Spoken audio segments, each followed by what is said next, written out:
kids in pre-K through 12. We are reinforcing democracy. We are the ones who get to choose our future. Democracy is a fragile thing that has to be defended, and it always has to be defended.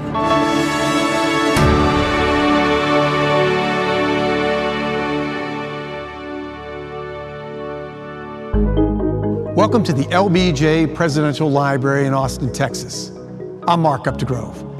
As an author, journalist, television commentator, and CEO of the LBJ Foundation, I've had the privilege of talking to some of the biggest names and best minds of our day about our nation's rich history and the pressing issues of our times.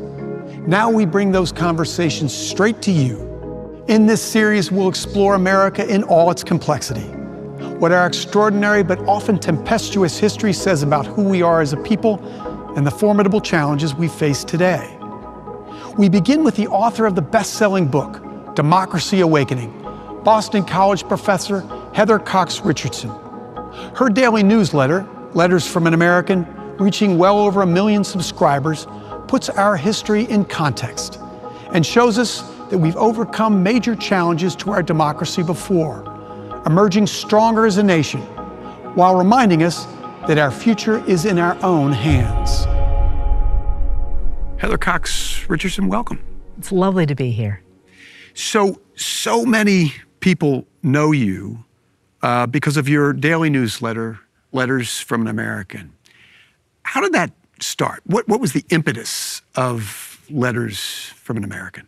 Well, I didn't set out to write them. I was writing at the time an essay a week on Facebook and hadn't done it for a while, and people were starting to worry about me. And I happened to sit down on September 15th, 2019, to write an essay about what the U.S. looked like to me that day.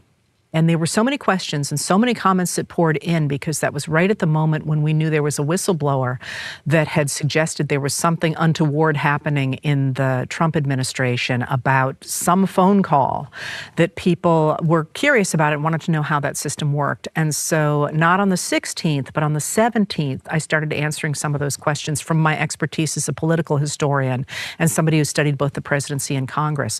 And then people asked more and more and more questions, and I've been writing ever since. What have you learned about Americans by doing Letters from an American? I have learned that Americans are really decent people, and they're really smart people, and they're really creative people. And there is a large majority of people who have not been able to make their voices heard for a long time, and they are starting to do so. And it's a really heartening and an exciting time to be in this country and to watch that sleeping giant waking up. What has awakened the sleeping giant?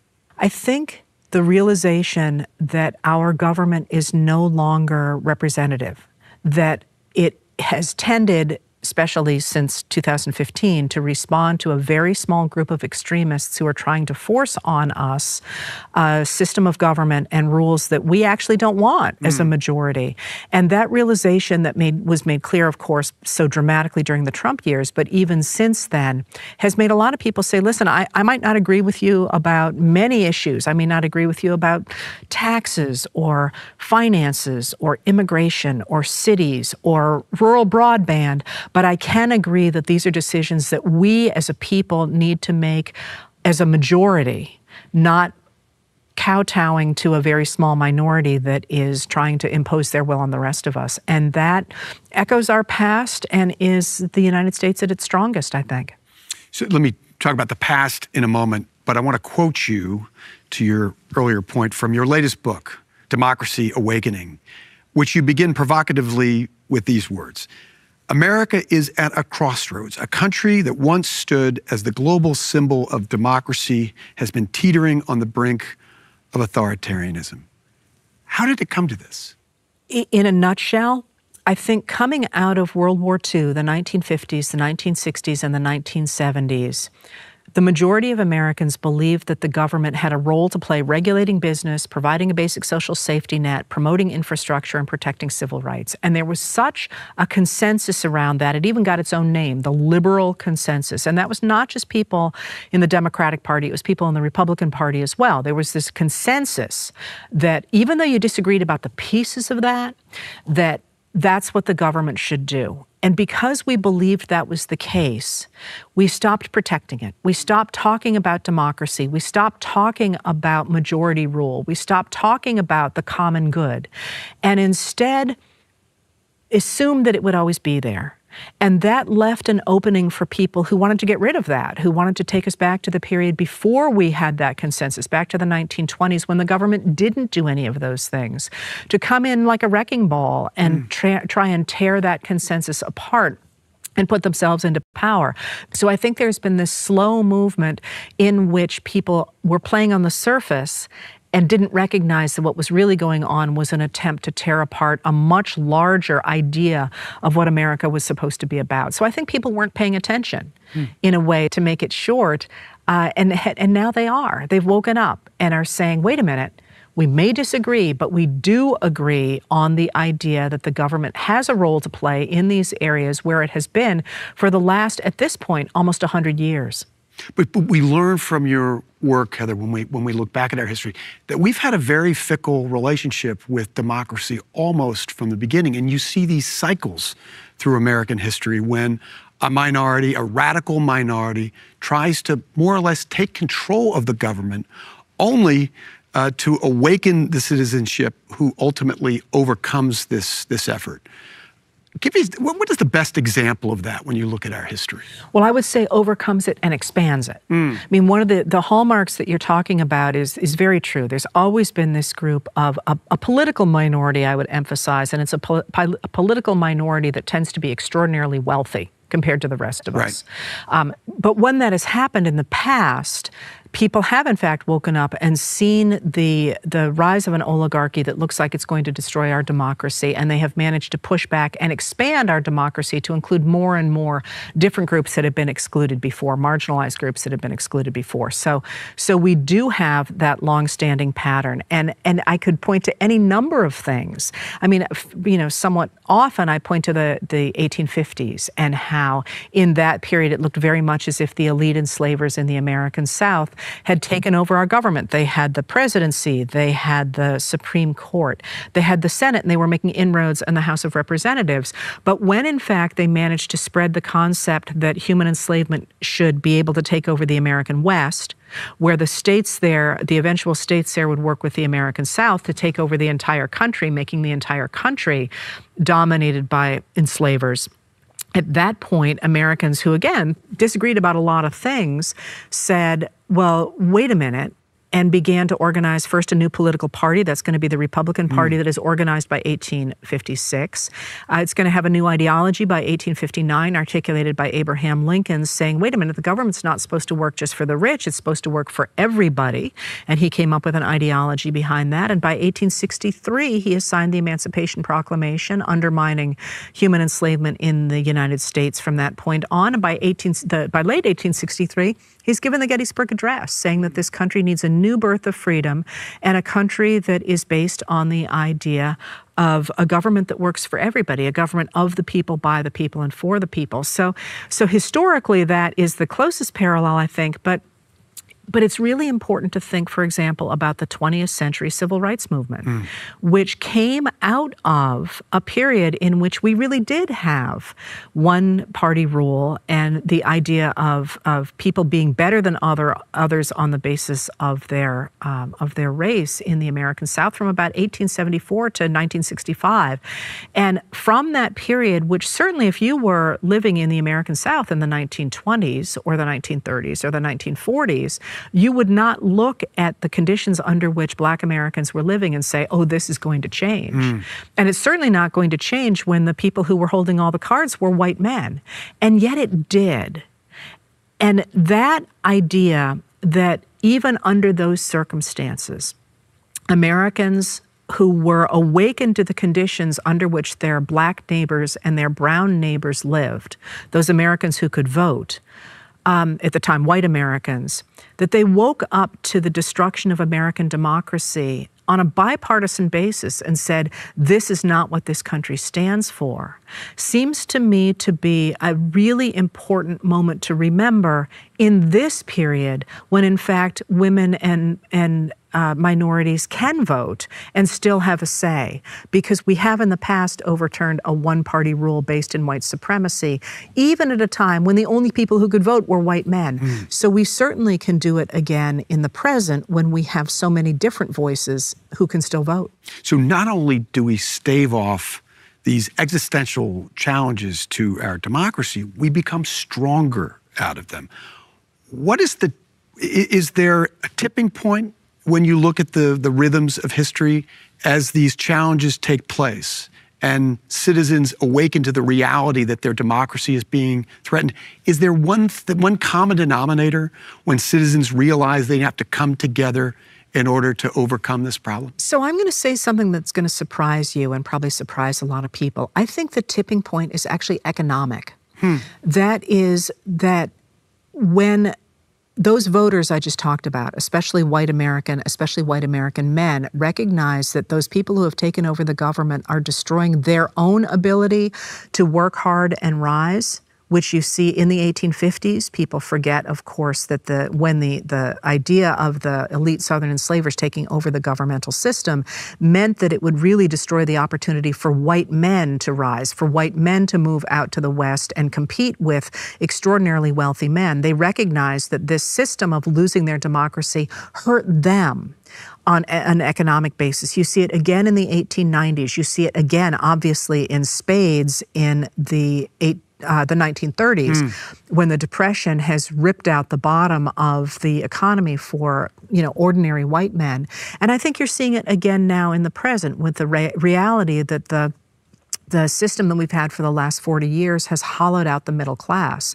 So while the initial push against racial and ethnic and gender minorities is one that often, especially white voters, don't pay a lot of attention to. When it becomes more and more obvious that those people who are increasingly running society are also hollowing out the economic system for the white middle class, that tends to be the breaking point. And not necessarily that there's one event that does that, because often those events are actually rooted in race rather than being rooted in the economy. But I actually think that's the tipping point. And one of the things that you see again and again in history that we don't talk a lot about is that our expansion of democracy almost always comes at a time when our economy is such that there are not extremes of wealth, that we don't have a very small rich class and a lot of people who feel that they can't make ends meet, because it's when people feel like they got enough food on their table that they're much more willing to say, hey, it's okay if those people have food on their table too. Whereas if they are feeling like they're not going to get a job, they're not making decent wages, they can't support their families, they're much easier to turn against a racial minority by the people who are in power. So it's kind of a funny answer when we're sitting here talking about race to say what I think really matters is our economic system, but I would say the two are profoundly entwined in American history. What were your thoughts on January 6th? January 6th was, for me, one of the hardest days of my life. And for this reason, because I'm a historian and I study the Civil War. And because the Civil War is very real to me, and the people in the Civil War are very real to me. And it was bad enough, the attack on the U.S. Capitol. But when that man brought the Confederate flag into the Capitol building, all I could think of was Julia Ward Howe. Julia Ward Howe was a poet during the Civil War, and she and her husband, who was a reformer, had come to the city of Washington, D.C. after the First Battle of Bull Run, in which it looked very much as if the Confederacy was going to be able to invade the Capitol and take over the Capitol building and the White House and have captured the country's capital. And that would have been an effective end of the Civil War and an effective end to the United States of America. And she is out in a carriage with her husband and a friend, and they pass a number of soldiers who are singing a very popular song at the time about hanging Jefferson Davis from a sour apple tree. And Julia Ward Howe had felt really badly that she couldn't participate in the war either by working in the sanitary commission, raising money and wrapping bandages and all that, because she had a number of small children. And she couldn't send her husband off to war because he was elderly. And she wanted to do something for the war. And the friend of hers in the carriage said, you should write a poem. You should write better words for that song. And nothing came to mind. And she went home to a hotel that night, and she was looking out her windows.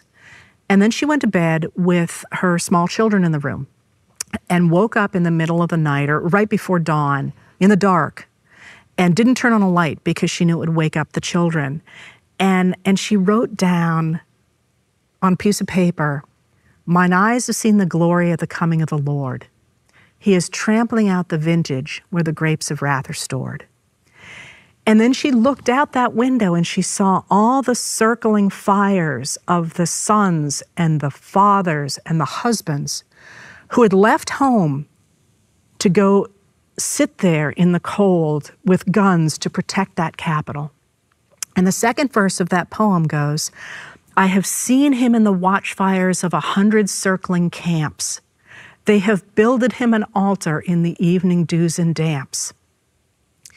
And for the next 4 years, those men had protected that capital to the tune of 600,000 lives and almost $6 billion of treasure to keep that Confederate flag out of that Capitol building.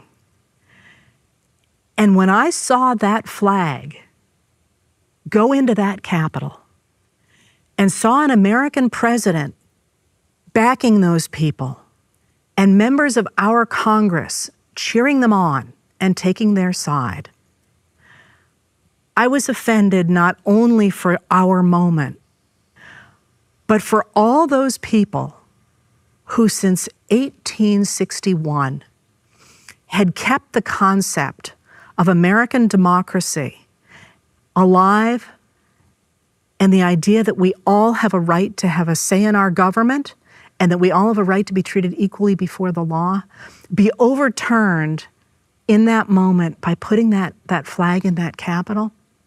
It offended me so profoundly that, as I say, it was one of the worst days of my life, but I vowed that I would work for the rest of it to make sure it never happened again. So why wasn't it a turning point? Why wasn't that the turning point that you write about happening in the 1850s and in the 1890s and the 1930s and the 1960s? Why wasn't that the turning point? Because that concept that was embodied in the American Confederacy and that was embodied by the people who took over the Capitol building for those hours on January 6, 2021, never died in the United States. The idea that was embodied by the Confederacy and in periods since then, and is a strand through our history, that says that some people are better than others and have a right and maybe a duty to rule over those others, never died. And it never died after the Confederacy failed because those concepts fit very nicely in the American West. And the ideas behind the Confederacy moved quite naturally into the American West, where people in that region made common cause with people in the American South and managed to push that idea in across the nation periodically from then on. So one of the things I think that we're dealing with in the present is recognizing that the idea that some people are better than others is still very much a going concern in our democracy. And at this moment, there are a number of people who believe that, in fact, they do have the right to tell the rest of us how to live our lives. And that, I think, is really important to remember, because we often don't talk about that strand that runs through our history. And it certainly has been part of our history since the very beginning. Do you believe in American exceptionalism? I believe that every country has its own unique story. But American exceptionalism, the concept of American exceptionalism, comes out of the late 19th century and argues that because of American democracy, America is better than other countries. I think it is possible to understand that countries have their own stories without saying that some people are better than others, which applies not only within the United States, but also internationally. So do I believe that America has its own story that we should study, that we need to understand, that says a lot about where we have been and where we are going? Yes. Do I believe that that makes us better than other countries? 1,000% no.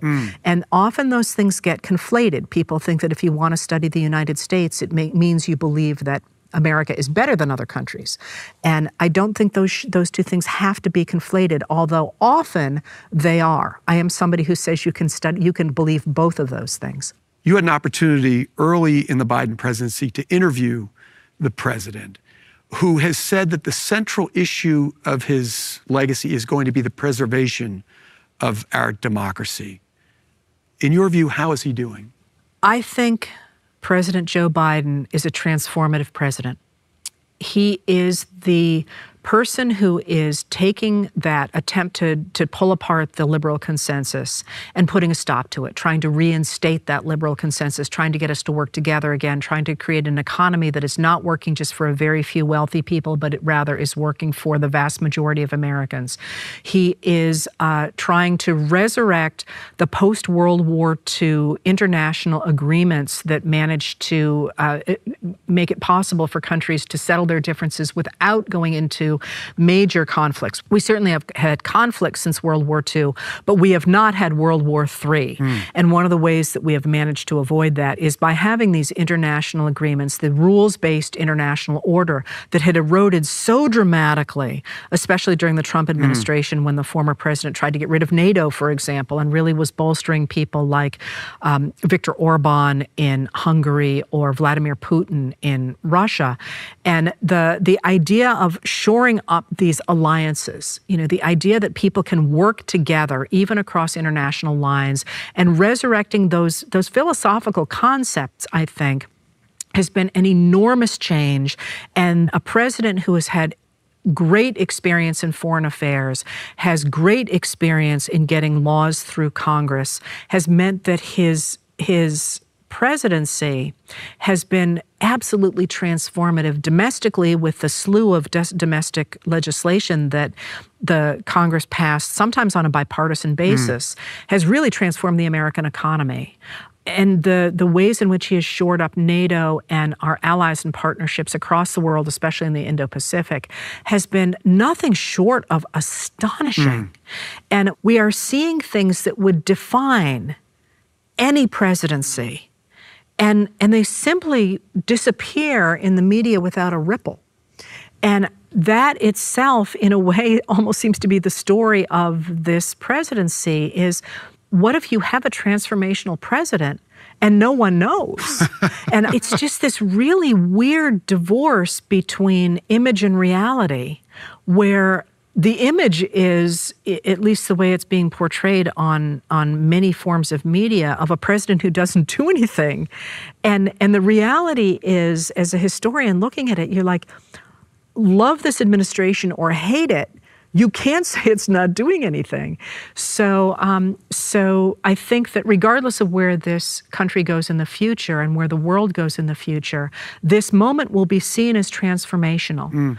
Whether it is seen as the moment in which the United States remembered its history and rose to the occasion to defend democracy, as this president has said he wanted to do, or whether it will be remembered as a paean to what could have been, I think we don't know yet. And that's one of the things that makes this moment so dynamic, because at the end of the day, we are reinforcing democracy. We are the ones who get to choose our future.